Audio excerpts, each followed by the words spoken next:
So, our story begins amidst grandiose royal hallways, illuminated by the light shining through stained glass windows as we see a silhouette of a princess running through. Her haste is abruptly halted as she bumps into a mysterious figure rushing through, face shrouded in darkness by the shadows, and all we learn about the figure is the strange green gemstone they dropped. As it's revealed, the silhouetted princess's name is Comet-san, born in the royal family of the Harmonica Star Country, made to attend a luxurious royal ball to establish a connection with the prince of the Tambourine Star Country. These magical countries are found far from Earth and inhabit creatures called star worlds, which contain unique environments and personalities. The people living in the Harmonica Star Country harvest star power from these creatures to use as magic. This world is full of wonder, extravagance, magic, and endless possibilities. Yet during the celebration, it's revealed the prince of the Tambourine Star Country has gone missing. Comet-san is initially reluctant to help with the search, as she doesn't care about establishing royal connections. However, upon learning his whereabouts are headed towards Earth, Comet-san jumps at the opportunity. That's right. Despite living in a world full of extravagant royal parties, magical tiny floating planets, and gorgeous colorful space landscapes, the princess instead wants to explore boring, old Earth.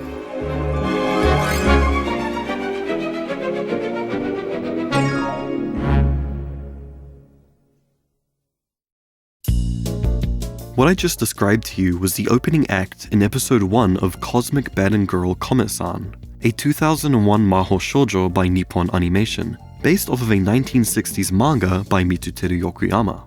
I want to first focus on how fascinating this initial first episode is.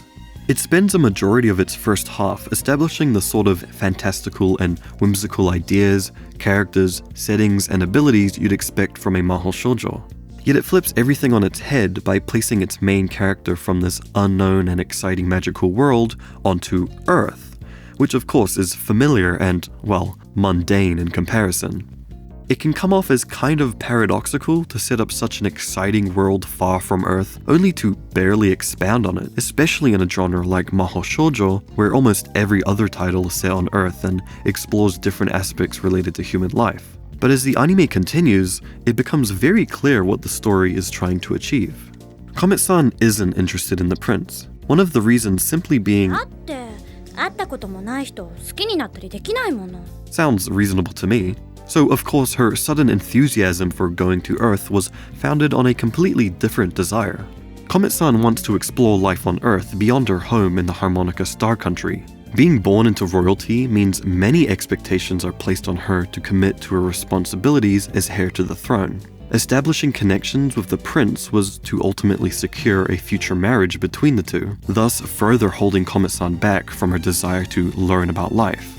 So it only makes sense, once provided with the opportunity to find the prince by going to Earth, she agrees in a heartbeat. She's still required to look for the prince, given a pretty vague clue of he has a twinkle in his eyes, with her mascot partner Rababo able to sense this twinkle. What exactly this twinkle means isn't well defined. Not that Comet-san really cares, but she soon learns, upon landing on Earth, that anyone can have a twinkle in their eyes. The anime uses this non-explicitly when referring to individuals who have passion, creativity, love, or just general positivity. This twinkle leads Comet-san to meet characters like Yui, who has a passion for creating dresses. Comet-san helps Yui to make her wedding dress designs into reality after they were rejected by a dress company for being too simplistic.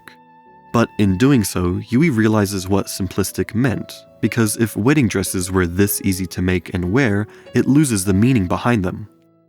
You can see how searching for this twinkle is used as a setup to tell a unique message each episode.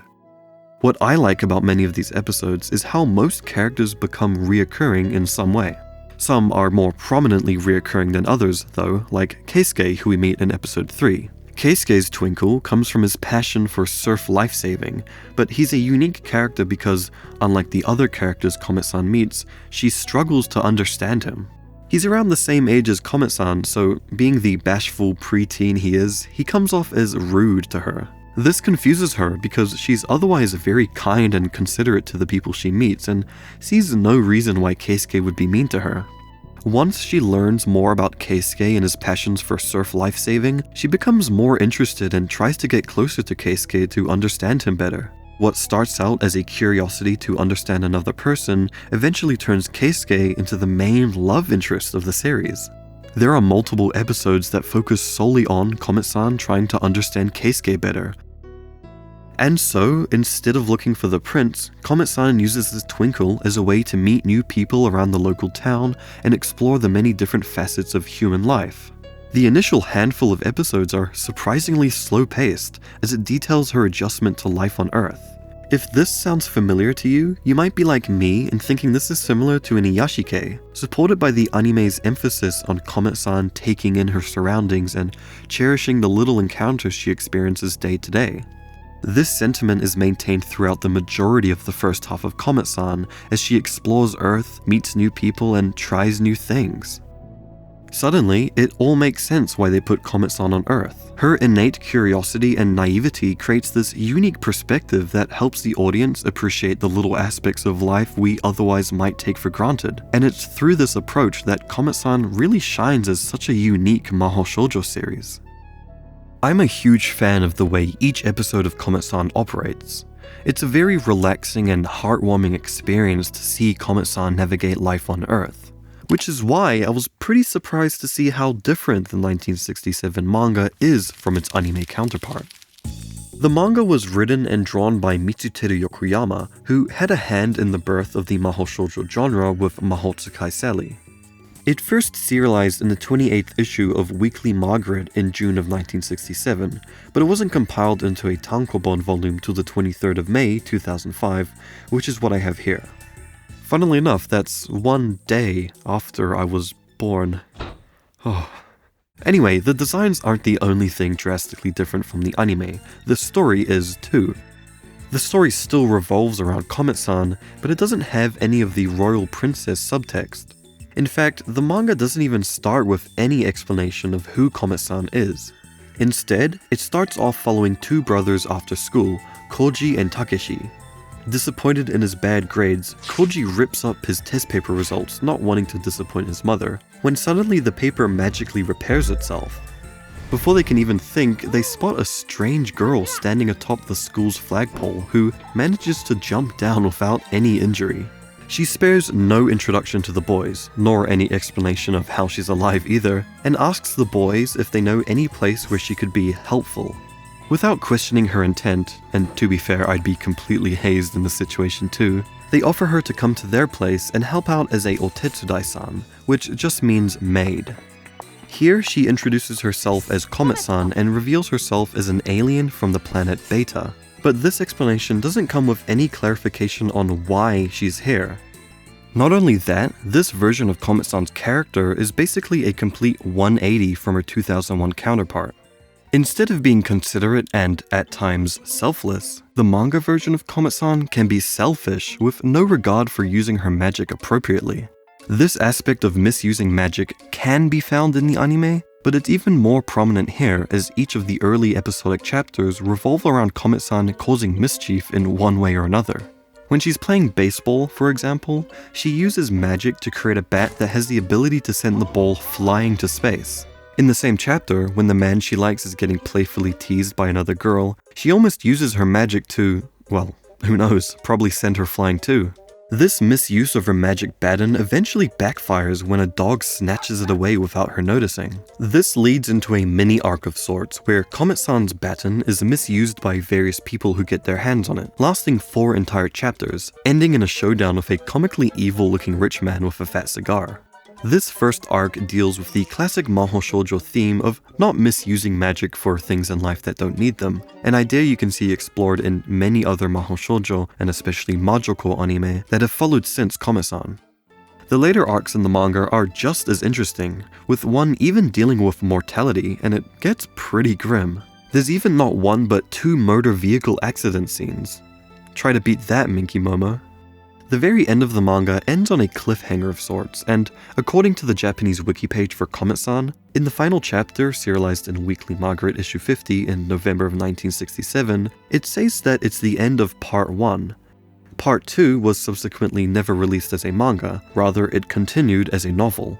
Unfortunately, I don't have a copy of this, so I don't have anything interesting to say about it. Now, what is interesting about the Weekly Margaret serialization is this little watermark you can find plastered on each chapter's cover page, copyright TBS 1967. This watermark is here because, despite beginning serialization on the 10th of June 1967, the manga is actually based off the TV drama developed by TBS and Kokusai Hoei, first airing on the 3rd of July 1967. This means that not only is the manga an adaptation of a TV drama, but it's serialized before the TV drama even aired. Huh? From what I can gather by looking at the Japanese staff credits for the TV drama, Mitsuteru Yokoyama is listed under Genga, which roughly translates in the instance of this production as original drawings. My guess is that Yokoyama was given the okay to create a manga using the original drawings he made for the TV drama, which explains why it was released before the TV drama. Because of this, it's a relatively understandable misconception to have about the history of Comet-san, and it means the 2001 anime is actually based off the TV drama, not so much the manga. And that's right, it means I straight up lied to your face earlier in the video. How does that make you feel? Furthermore, if we take a look at the 2001 anime credits, you can see original work by Kokusai Hoei, and even the main writer Akira Okeya says that he, and I quote, wanted to carry on the tradition of Comet-san as a family drama in the Comet-san Memoir de Etoile book, which all but confirms that the anime is indeed based off of the TV drama. So, with all that confusion cleared up, it's time to answer, what even is the 1967 TV drama? Well, let's ask her ourselves, why won't we?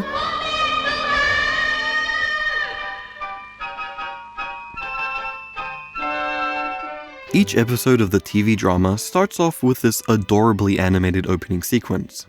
It shows Comet-san flying around space causing mischief, when suddenly an old geezer, who, by the way, I assume is the direct influence for Higenoshita in the 2001 anime, turns Comet-san into the actor Yumiko Kokonoe and sends her off to Earth as punishment.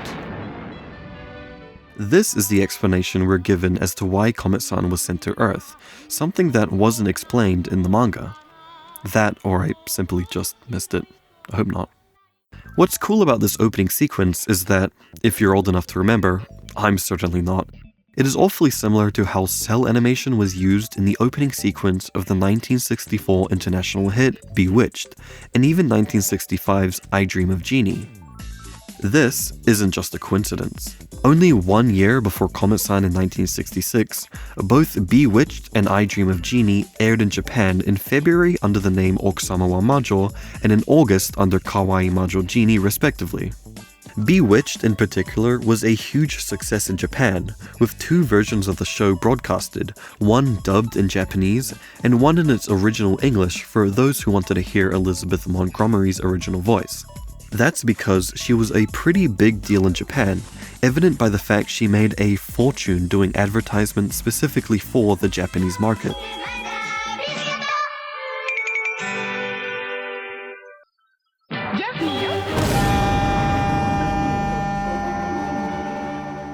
In a 1968 magazine for kids, Comet-san, Okusama wa Majo, and even Kawaii Majo Jeannie appeared under a list of the popular programs at the time. Not only that, the 1966 manga Mahotsukai Sally by Mitsuteru Yokoyama is also said to be inspired by Bewitch's explosive popularity. Wait a minute, I recognize that name from somewhere. Oh yeah, Comet-san! It's apparent the huge success of Bewitched in Japan influenced the creation of the TV drama, but I actually wouldn't go as far to say that Bewitched influenced much of Comet-san's story. Similar to the manga, the story is structured episodically. Each episode features Comet-san using her magic to cause mischief in various ways, but the TV drama leans into this aspect way more. The first episode starts out similar to the manga, with 2 boys, Takeshi and Koji, together at school when they spot Comet-san atop a flagpole. This time, however, she messes around with the two, using her magic to confuse and surprise them in various ways. Here we first see the TV drama's creative editing tricks to show Comet-san's magic. She's often disappearing within a blink of an eye, or creatively teleporting characters from one scene to another. Comet-san spares no time elaborating on who she is to the boys, straight up telling them she came from space and openly shows them her magic. The boys offer her to stay at their place as a maid, just like the manga, but this time their mother refuses and takes Comet-san to the police instead.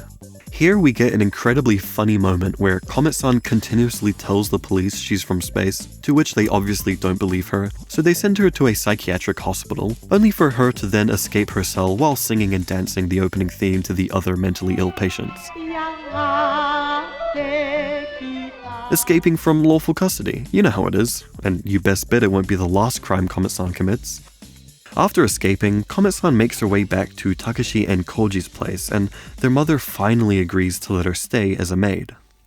This psychiatric hospital scene is actually mentioned by the director of the TV drama Eizo Yamagiwa when discussing his time working on Comet-san in an interview.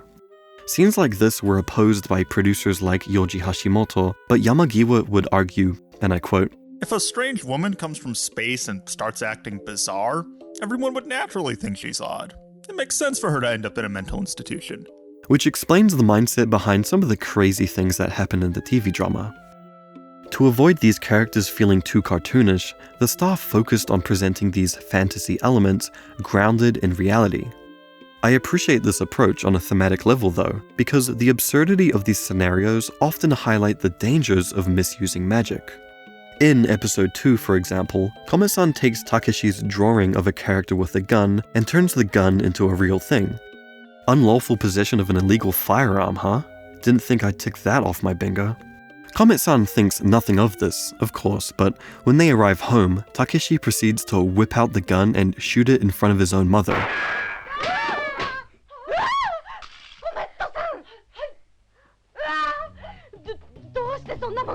The article also mentions the main writer Mamoru Sasaki's approach of depicting modern children. Sasaki was connected to many authors who were influential in post-war children's literature, which often critiqued post-war education and advocated for children's health and freedom. We see this reflected in the way Comet-san is written. She is a maid, of course, but she much rather enjoys playing with children. In episode 3, she's supposed to be helping out around the house with some guests, but she constantly teleports back and forth to mess around with the kids playing baseball.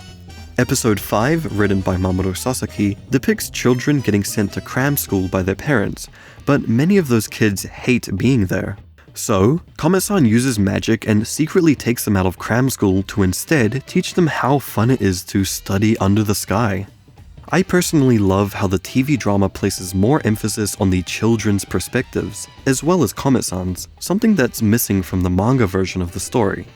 Going back to the baseball story from episode 3, unlike the manga where she becomes involved with the baseball game after getting pissed off that a man she likes is getting rizzed up by another girl, in the TV drama version, she helps out a boy who was playing with Takeshi and Koji after she threw away his ball when it accidentally hit her off her bike. She regretted this action once she realized it was his own ball, so she decided to use her magic to help him win a game and become closer friends with his team as a result. With all of this in mind, it becomes apparent that Comet-san is more like a Mary Poppins type of character, rather than someone like Samantha from Bewitched. Bewitched is a rom-com after all, and Comet-san doesn't really focus on romance elements. It's worth mentioning this because it's a pretty common perception in the magical girl community that the very first Mahou Shoujo were all influenced by Bewitched. But Aqua-chan was created before Bewitched, and Mahotsukai Sally was only really inspired by the explosive popularity of Bewitched. Even Comet-san, which is the closest to Bewitched aesthetically out of any other Mahou Shoujo, is barely related otherwise. None of these old Mahou Shoujo have a story that is remotely related to Bewitched. Thus, the idea that Comet-san is a Japanese Mary Poppins is more appropriate of a comparison, and this can be seen through the show's insistence on musical numbers and use of cell animation. While Comet-san's musicals aren't nearly as extravagant as Mary Poppins in terms of visuals, as they're often just insert songs while Comet-san is singing to herself around town, many of these songs composed by Izumi Taku and sung by the main actor Yumiko Kokonoe became big hits. It's debatable whether or not Comet-san could be considered an idol, but before starring as the character, Yumiko Kokonoe made her singing debut as the sole female member of the group Dandy Ida and Paradise King. Her subsequent appearance as Comet-san at age 21 made her, the actor, a national success.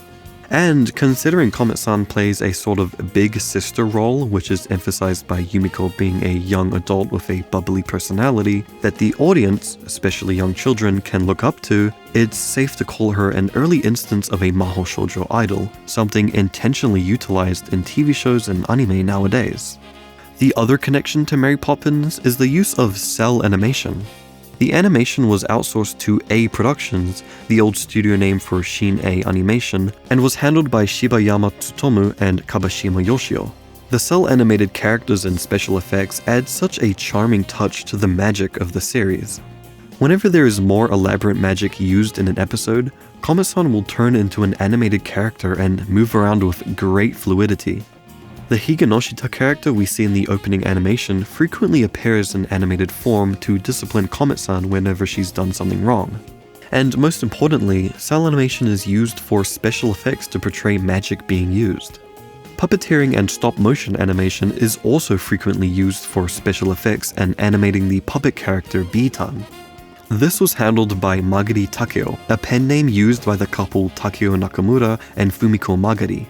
These two would later go on to provide their stop-motion animation skills in the 1979 Japanese-American produced film Nutcracker Fantasy. Even the cinematography is really creative at times. There's this really impressive scene in episode 2 where they shrink down to play inside of a toy train, and the editors managed to mask out the windows so you can see a gigantic human picking it up and looking through it. The utilization of different animation styles and editing techniques contributes significantly to the high production of this TV drama, not only making it a very entertaining watch, but artistically excellent as well. I've been using black and white footage to showcase the TV drama, but it actually switches to full color after episode 19. The opening animated sequence is reanimated with even more background scenery depicting Comet-san's previous life in space, and the TV drama retains its great production even after this change. Keeping in mind everything I've brought up, there are a lot of aspects in the TV drama you can find in the 2001 anime, such as there being a family who houses Comet-san, Comet-san often having fun and playing with children, and most importantly, an emphasis on presenting the perspective of children. However, before we get back to talking about the anime, there is one other important adaptation of the Comet-san story, and that's the 1978 reboot series, also titled Comet-san. Much like the beginning of the 1967 season, each episode begins with an animated opening sequence. However, this time it's not exactly clear what's going on. She's seemingly told by these space goddesses to fly to Earth, then on her way is attacked by a centaur? How rude. After running away, she arrives on Earth and transforms into the actor Kumiko Oba, who is this season's Comet-san. The actual explanation for this season is that Comet-san is sent to Earth as her chosen destination for her school's field trip, with the purpose of finding the most beautiful thing. This can be anything from flowers, jewels, music, and even emotions like love. This is similar to the 2001 anime's Twinkle, and is a setup for each episodic story where Comet-san goes around learning new things and trying to find something beautiful. She's also staying with the family as a maid, but this time she acts as a girl with amnesia who doesn't know who she is. This is pretty different from the Comet-san in the 1967 and 2001 versions, who, from the very beginning, are pretty open about who they are and the fact that they can use magic. I'd say the biggest difference between this season and the 1967 season is the more sentimental approach to each episode. Yumiko Kokonoe's season does have its sad moments, but there is a much greater focus on the comedy of day-to-day interactions. Kumiko Oba's season highlights more the sentimentality of day-to-day interactions, which fits really well with the theme of beauty. Other than that, the series stays mostly true to the ethos of the first TV drama. And that makes sense considering Mamoru Sasaki returns as scriptwriter for this season. This also explains the surprise appearances of not one but 3 Ultraman characters. Something I didn't mention is how many of the staff working on Comet-san with TBS had worked on Ultraman, or would go on to be part of the Showa-era Ultraman seasons, including, most importantly, Mamoru Sasaki. These crossovers also line up with the release of the 1979 Ultraman anime series, which could explain this move as a promotional one. Whatever the case may be, it's awesome that these crossover episodes even happened. Episode 17 features Ultra 7 with a simple story about the importance of friendship. There isn't much to say about this episode, other than the fact that it's the first time Ultra 7 appears outside of the Ultraman series since its original run. Episode 43, however, is where things get interesting.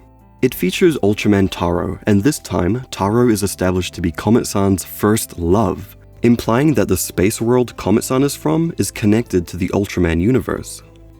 What's cool about this episode is how it establishes what Kotaro has been doing after the events of Ultraman Taro's ending. After disappearing into a crowd in the final episode, he's now a working adult living in an apartment in Japan.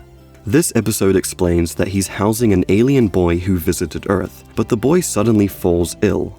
It turns out the wound that he received was infected by Earth bacteria, and the only way he could be saved is by returning to his home world.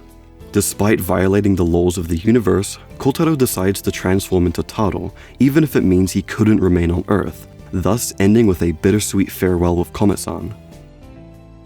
If you're wondering why Kotaro looks a little strange, it's because the original actor didn't reprise his role for this special. Instead, Kotaro was played by Makoto Shimotsuka.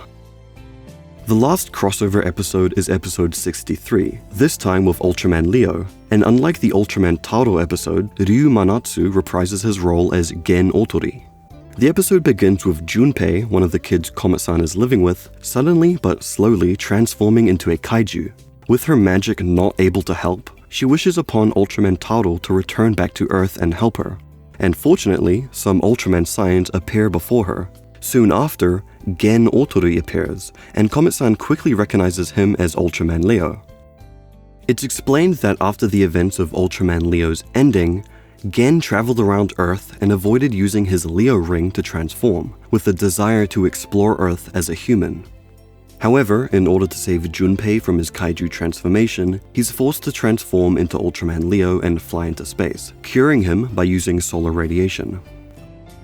After returning, he decides to leave Earth, and presumably back to the Land of Light.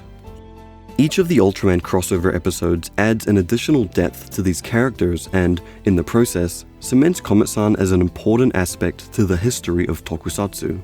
I mean, she literally is friends with 3 Ultraman characters. That's pretty awesome. It's just unfortunate that these episodes aren't easily accessible online, since they're such a treat for Ultraman fans. That is the most notable aspect to Kumiko Oba's season of Comet-san. Not that there isn't more to talk about, but in the context of the 2001 anime and the franchise's history, there isn't much more I need to go over.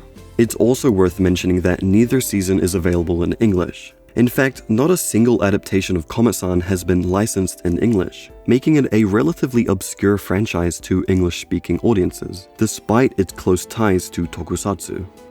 There was, however, a very popular localization dub of the 1967 series in Mexico. It was so popular that Yumiko Kokonoe ranked higher than even Hayao Miyazaki in the most popular Japanese figures in Mexico. Slay, girl! But with all of that said and done, it's finally time to return to the Comet-san anime, which began production 22 years after Kumiko Oba's season and 33 years after Yumiko Kokonoe's.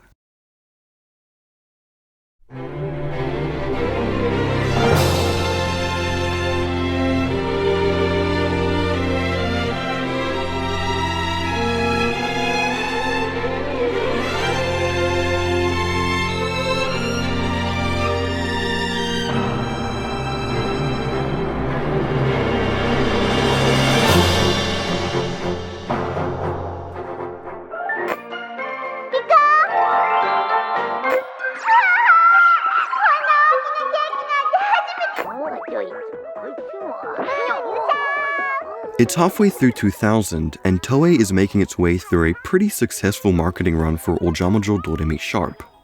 Presumably after seeing this, Takara, the Japanese multimedia toy company, partnered up with the production company Toho in an attempt to start a new toy-based Mahou Shoujo project. In August of the same year, director Mamoru Kanbei and screenwriter Akira Okeya were called in to discuss this new project. The pitch was simple.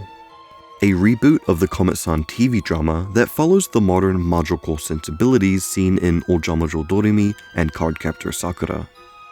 Both Mamoru Kanbei and Akira Okeya had experience working on Mahou Shoujo titles before.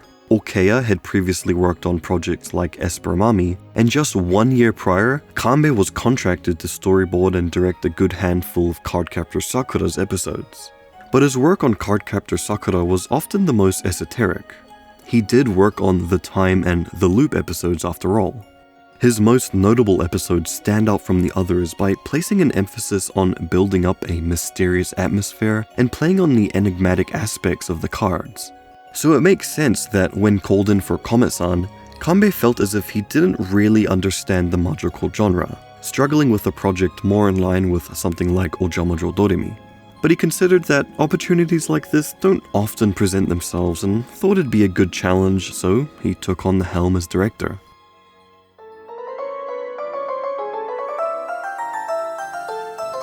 Kanbei and Okeya were given a fair amount of creative freedom when creating the story for the Comet-san anime.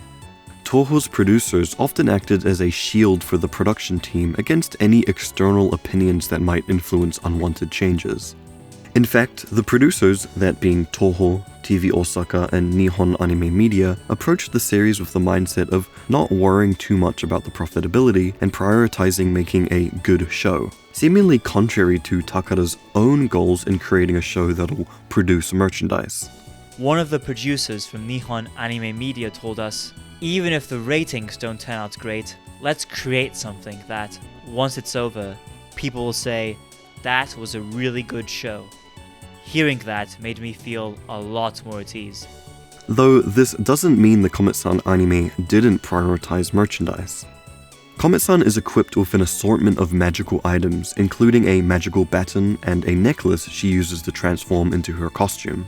And similar to what you'd see in Ojamajo Doremi and later in Precure, her magical items and costume gets a refresh in the second half, meaning there are 2 sets of magical items to buy. The importance of this creative freedom is more so related to the way Comet-san's story was written. The only time Takara had a big say in Comet-san's story was in the drafting stage. Okeya originally planned to have Comet-san travel to Earth while studying abroad, similar to the plot of Kumiko Oba's season, but Takara suggested the idea that Comet-san is a princess, with the reason being that all girls love princesses.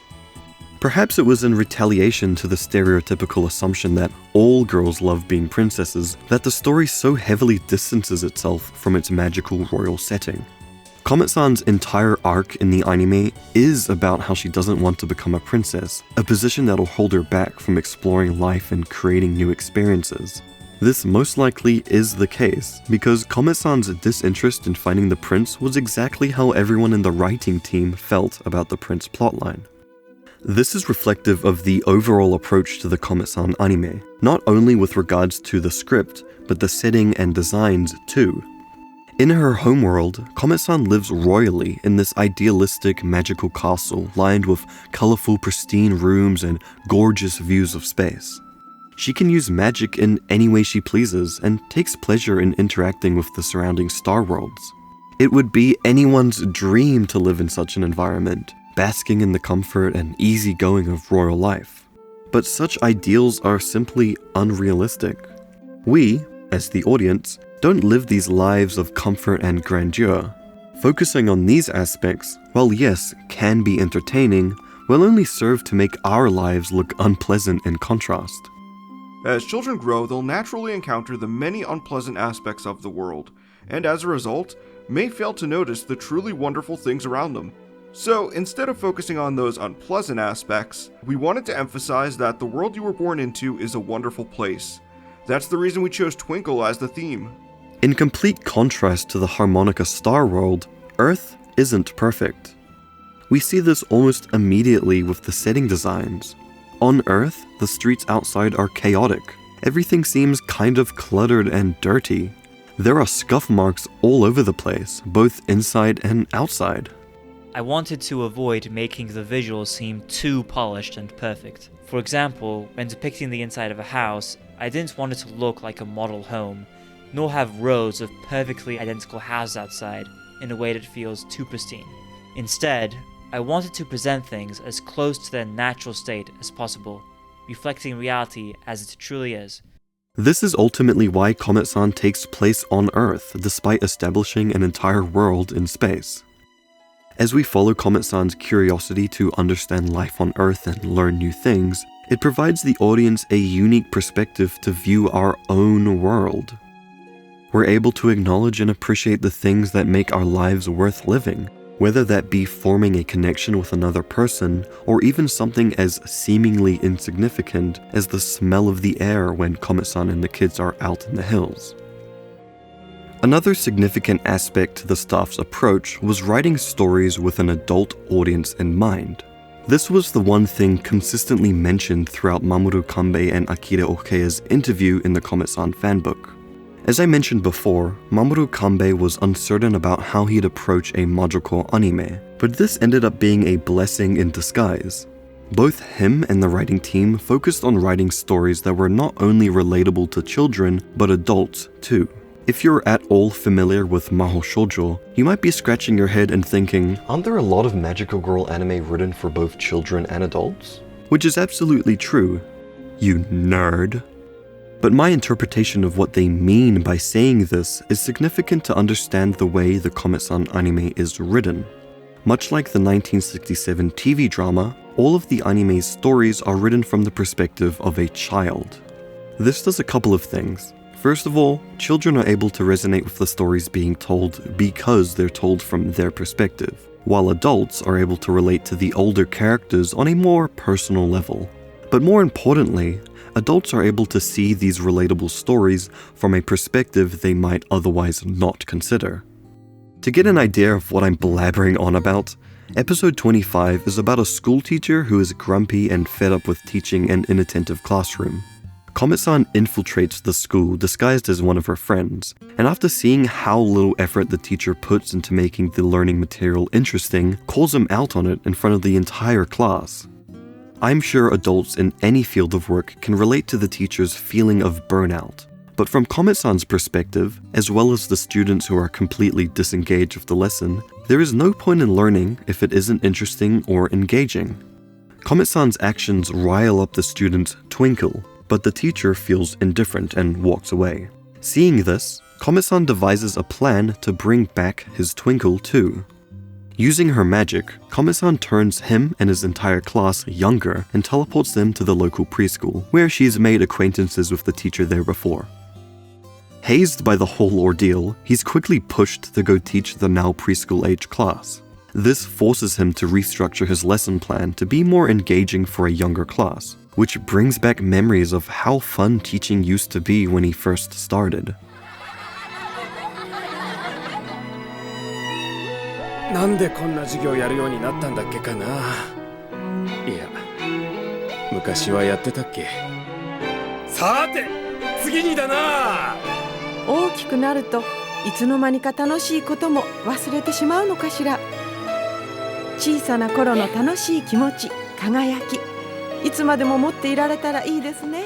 The reverse of this idea is also true. There are plenty of episodes that feature perspectives from adult characters that children can learn from too. My favorite example of this is episode 5, where Comet-san, alongside Tsuyoshi and Nene, the two preschool children of the family she's staying with, join their father in starting a garden patch. In Comet-san's eyes, using magic to speed up the growth of the garden overnight would be nothing but beneficial, as she can surprise everyone with fresh produce in the morning. So when the father wakes up the next morning and sees all the fruits and vegetables on the table, who, for clarification, is unaware of her magical abilities, he just assumes she went and bought them at the local store, he tells Comet-san that the fun of growing these crops isn't the end product, but rather the hard work that goes into planting, growing, and maintaining crops over time. Because, of course, the satisfaction of seeing your hard work pay off significantly outweighs any immediate gratification. Komet-san takes this lesson to heart and decides to stop using her star tunnel at the end of the episode, a magical ability that lets her travel long distances. Because in her own words,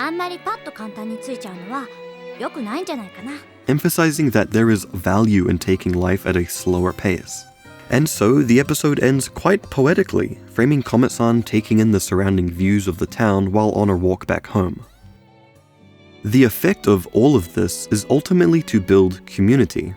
As Komet-san meets new people and learns about their perspectives, she forms relationships as a result. No matter the age, gender, or nationality of others, being able to engage and understand different perspectives is often key to forming relationships. Community is important because humans aren't made to rely on our own selves all the time. Willingly engaging with another perspective is often the key to your own self-improvement, and sometimes offering your perspective can help others. This is the core message behind many of the stories told in Comet-san, and one I'm a huge fan of. I personally love Mahou Shoujo because of the fact that community is such a core aspect to the genre. As embarrassing as it may be to admit, it was anime like Ojamajo Doremi and Cardcaptor Sakura that encouraged me to strive to form better and honest relationships with others.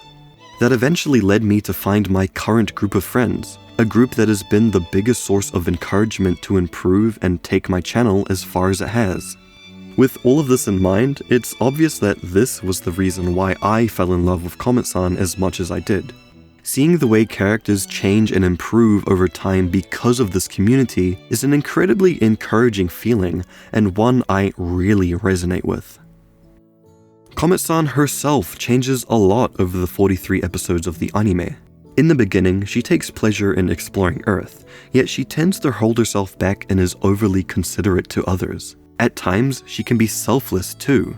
It was around one core into the anime's production that the staff felt Comet-san's character was bottling up her feelings. Thus, the decision was made to introduce characters like Aunt Spica who'd help Comet-san break out of her shell. Aunt Spica is an incredibly important character introduced in episode 19. Much like Comet-san, Spica had left the Harmonica Star Country to travel around Earth, but she ended up falling in love with not only this world, but a human man too. Spica was also a princess in line to become the next queen, but she decided to stay on Earth and marry her now husband. In a moment of self-reflection with her aunt, Comet-san opens up about how much fun she has had on Earth, how much she appreciates the family she's staying with treating her well, how every day is so fun and full of new experiences, and most importantly, Aunt Spica encourages Comet-san to indulge in life a little more. The looming anxiety of returning to her royal life as a princess holds Comet-san back from doing so. This scene puts everything that has happened in Comet-san's journey up until that point into perspective, and is an incredible example of the writer's ability to develop Comet-san's character over time. Another example of this is the way Keisuke and Comet-san's relationship develops throughout the anime. Comet-san's inability to understand Keisuke bothers her, we know this. But it gets to the point where the two start to fight and eventually push each other away. This time, Comet-san is forced to confront an emotion she hasn't felt before: heartbreak. What's interesting about this development is how the writers never intended on Keisuke being Comet-san's love interest. Despite that, the relationship developed in a way that conveyed feelings of romance. Thus, the writers were able to play on this natural progression. Not that I'm against romance, but in manga or anime, you often see stories forcing male and female characters into romantic pairings, and I wanted to avoid that. If romantic feelings were to develop, I wanted to show a natural progression, where their emotions build up gradually and waver over time. This is what makes scenes like on the sunlit wooden deck in episode 22, where Keisuke and Comet-san finally forgive each other, so impactful. Despite the lack of dialogue, we as the audience know what their relationship has developed into and the emotions involved as a result. Again, it's this progression that makes Comet-san's story so endearing, a quality that runs all the way through into the final arc. Now, before I move on to the last section of this video, I have to give a big fat spoiler warning because I'm going to be talking about the ending. For those who haven't seen Comet-san and made it this far into the video, If you're interested in watching it, I cannot recommend it enough. Comet-san is an incredible anime that's full of charm. It's one of my favorite Mahou Shoujo out there. There is a lot more that happens in the anime that's worth experiencing. And I haven't even mentioned one of the best Ojo-sama characters, Meteo, who is an absolute joy to watch. So, that's my recommendation and my final spoiler warning. Alright, here we go. For those of you who haven't seen the show, Keisuke leaves the quaint Japanese town to participate in a competition all the way in Australia. This was his dream goal, and he finally had the opportunity to take the trip. Fast forward to the final arc, and news comes out that Keisuke didn't make it into the selection for the Australian competition. Thus, when Keisuke suddenly returns one day all doom and gloom about life and his passions, no one thinks much of it and tries various ways to get Keisuke motivated, including Komet-san. However, she quickly catches on what's actually happening. As it's revealed, the Prince of the Tambourine Star World was disguising himself as Keisuke to get closer to Komet-san. Of course, you didn't forget the main reason why Komet-san was on Earth in the first place, right? Well, at this point in the story, Komet-san had fallen in love with Earth and her many unique experiences and encounters that finding the prince became a non-issue to her. She found comfort in loving Earth and her friends, more than her obligations as a princess. Despite this, she is still required to find the prince and return to her home planet. The reveal of this fake Keisuke as the Tambourine Prince is the ultimate culmination of everything the series has been building up towards. That's because the prince, much like Komet-san, doesn't want to return to space either. He echoes similar concerns as Komet-san's. He too struggled with the obligations forced onto him simply because he was born into royalty. He was touted as the prince with a twinkle in his eyes, but he had no idea what that even meant. He was told to marry one of 2 girls he didn't even know, simply because he was a prince. That's why he initially escaped to Earth. I really like this parallel development between the prince and Komet-san, with him directly mirroring her feelings. The difference being he wasn't able to find his twinkle like Komet-san did through her time on Earth, thus becoming cynical and bitter. It's only after observing Komet-san's life on Earth and talking with her in person that the prince finds the courage for his own resolve. Thus, he promptly returns to space and calls for a royal ball to finally decide between marrying Komet-san or Meteo, meaning the 2 girls also have to leave behind their lives on Earth and return. To everyone's surprise, the prince brazenly proclaims in front of everyone at the ball that he is unprepared to take up the role as the next king. He asks the 2 princesses what their decisions are, but of course, neither Meteo or Komet-san think they're ready either. So, just like that, the marriage is called off. The prince's resolve wasn't to oblige his obligations as a prince, but instead to be more open and honest about his unreadiness. After Komet-san finally returns his strange green gemstone, he makes the decision to return to Earth. This time, instead of wallowing in sorrow, he wants to explore more facets of life in hopes to find his own twinkle, just like Komet-san had.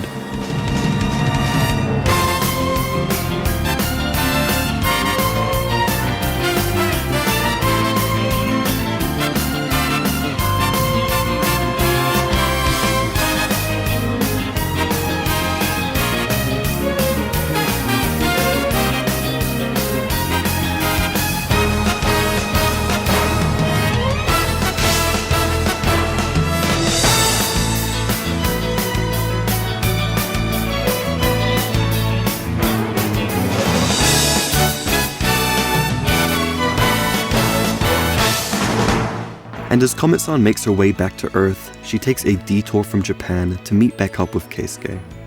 Her smile says it all. What a perfect way to end such a beautiful series.